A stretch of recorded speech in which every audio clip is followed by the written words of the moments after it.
Hi, my name is Michael Desjardins, and I'm a proud Hamilton Bulldogs season ticket holder who sits in Section 104, Row 10, Seat 5.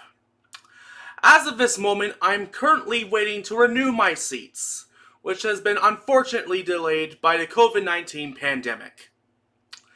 Now, as a quick disclaimer, since what I am about to discuss involves the COVID-19 pandemic, I wish to clarify to everyone watching right now that I am not an expert in the medical field, nor am I someone who claims to know it all. But recent circumstances have made me see it's necessary for me as a hockey fan to speak up and release this statement regarding my thoughts on the following issue. We all love hockey. It's our game. I as a fan understand this. But one thing I am not a fan of is politics. Especially when it interferes with the things we love so dearly. As we all know, COVID has basically caused everything to go to hell. And the things we once sought as an escape from the troubles in the real world are no longer provided to us. But here in Canada, we've worked our ass off to fight this dreaded invisible foe. And I do believe there are solutions to the problem of providing sports and entertainment in these dark days, all while keeping people safe at the same time. But I have every reason to believe that the conditions the Ontario government is trying to impose on the Ontario Hockey League in order for them to even be able to return to play next season is something that I believe is unacceptable. Out of all things our government could possibly do wrong, Lisa MacLeod, Ontario's Minister of Heritage, Sport, Tourism and Culture, had the nerve to say that either our hockey games are contactless or we don't even get to have a season. Let me explain to you why this doesn't work. And by all means, just look up if hockey is a contact sport on Google. The answer to this is literally on page 1. As a matter of fact, I'll put it right on the screen for you to read for your convenience. Ice hockey is a contact team sport played on ice, usually in a rink in which two teams of skaters use their sticks to shoot a vulcanized rubber puck into their opponent's net to score goals. This is exactly what it says. This is in our nature. You are asking us to go against our very nature. How are you supposed to have a contact sport without contact? This is hockey, not ballet with sticks and pucks. Now, I understand this may be with good intentions of keeping people safe during a pandemic, but this does not work. Some of the very reasons fans love hockey has to do with it being a contact sport. Things such as the body checking and the fighting easily fall into this category. Therefore, by doing this, Lisa MacLeod has hereby demanded that the Ontario Hockey League intentionally degrade the quality of its content. But even that is an understatement, as I strongly believe what she did is a brazen attack on Canadian culture and identity, an action which is contrary to the duties of her post. As an OHL fan who knows that this league is one of the primary pipelines which supplies the NHL with quality hockey players who are drafted every single year, I strongly and loudly oppose this move. This is unacceptable. This is heresy. I mean, for goodness sake, if you wanted to tell the players to wear face shields on their helmets, that's something I would be completely fine with. But you cannot have a contact sport without contact. This is a non-starter.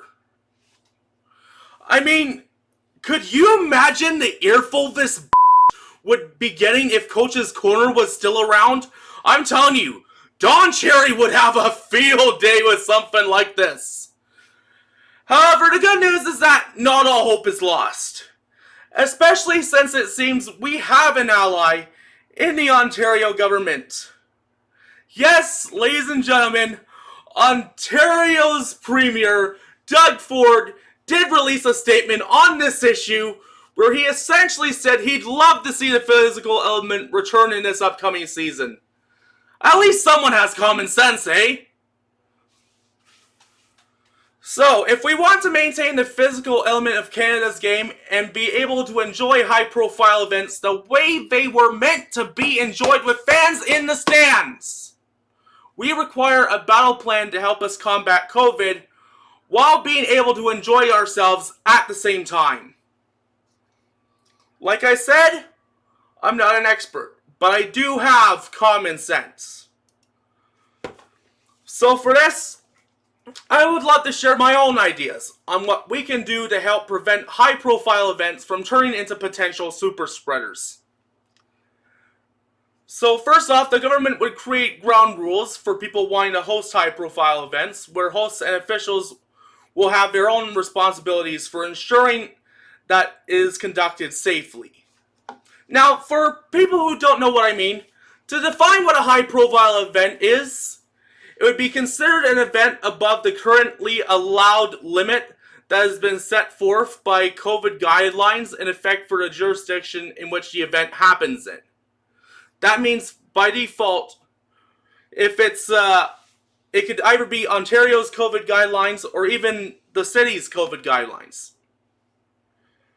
Alright, so hosts of events are responsible for following all the rules required for hosting these events, and would for the time being may require a permit for these events until the pandemic has been declared over.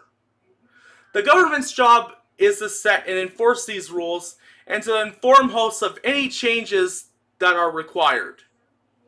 So with that out of the way, let's start talking about how to secure these high-profile events.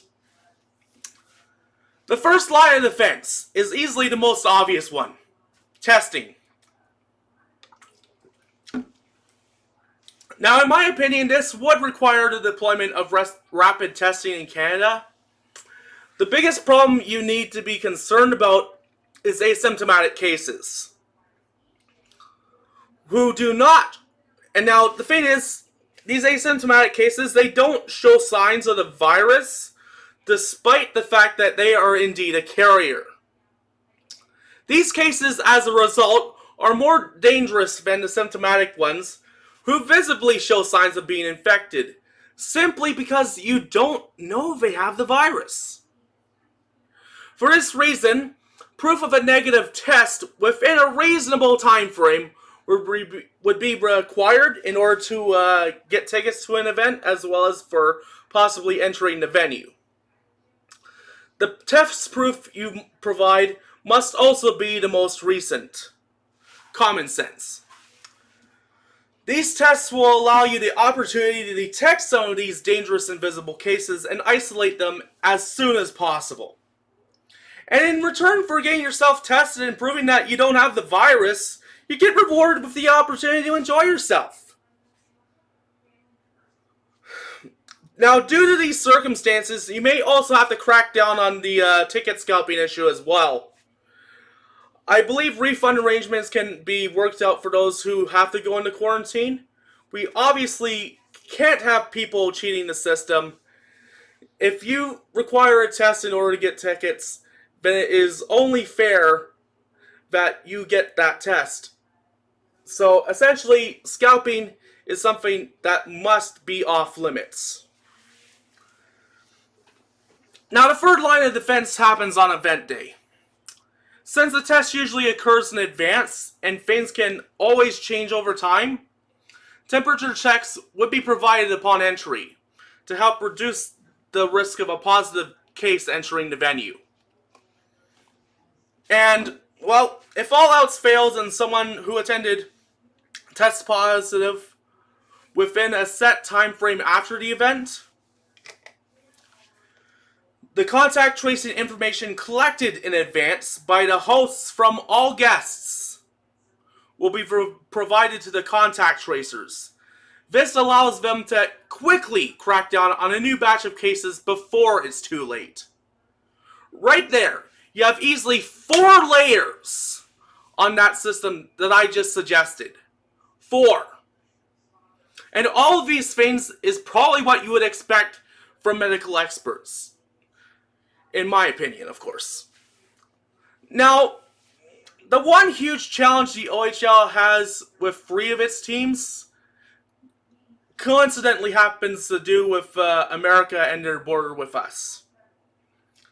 And I know that this is something that some US fans will find very unpopular as an opinion, but due to how bad the problem is with COVID down in the States and our federal government banning non-essential travel along the US border with Canada, it will most likely be necessary for the OHL to temporarily shelter the 3 American teams in Canada until the border officially is reopened.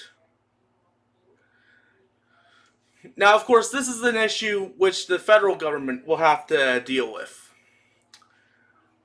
Now, in that circumstance, to accommodate fans south of us, season seat holders for these teams would be provided access to streaming services for their teams' games, as well as trying to give these teams the opportunity to use services to stay connected with fans back home. Things like Twitch and that.